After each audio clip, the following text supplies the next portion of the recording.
continue with just our faith heritage in just a few minutes.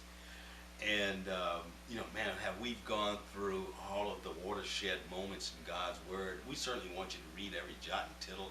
You would miss out on so much if you didn't take the time.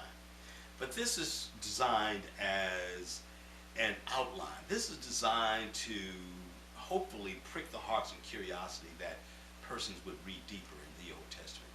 And it is our faith heritage. So let's continue.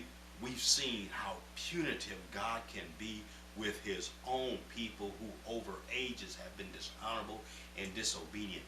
But even after that, God continues to rebuild and to restore us and then to rebuild us. And we see that in the book of Ezra. Let's take a look at Ezra chapter 1, verses 3 through 5, and let's read. In the first year of King Cyrus of Persia, the Lord fulfilled the prophecy he had given through Jeremiah.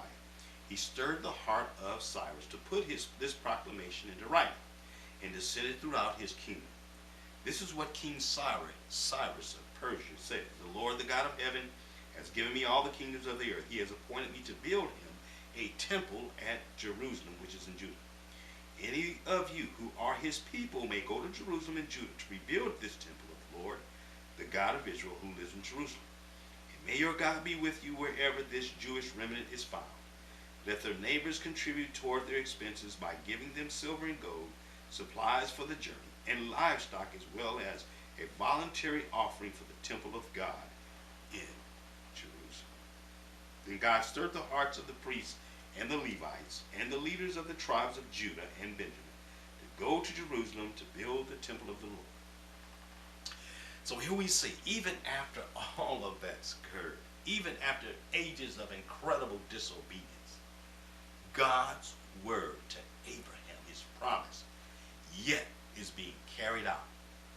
And through the Persians, Medes and Persians, who defeated the Babylonians, who had taken God's people captive by God's will, in terms of discipline, in terms of punitive nature for what they had done for ages, God yet remembers his promises to Abraham.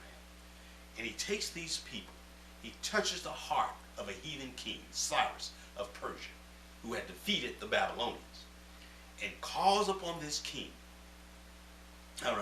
Calls upon this king who has now all of the empires of the world upon him, basically. And he calls upon this king's heart to let his people go to this tiny, tiny place and rebuild a temple to the Lord. Let's take Ezra chapter 5, verse 2, and we'll wrap up this particular session. It says this in 5:2. Zerubbabel, the son of Shealtiel, and Joshua, son of Jehozadak, responded by starting again to rebuild the temple of God in Jerusalem. And the prophets of God were with them and helped them. What a God we serve. That his word is going to be fulfilled. That his will is going to be fulfilled. Even when we're obstinate, even when we're hard-headed, even when we're disobedient, because he loves us. He loves us.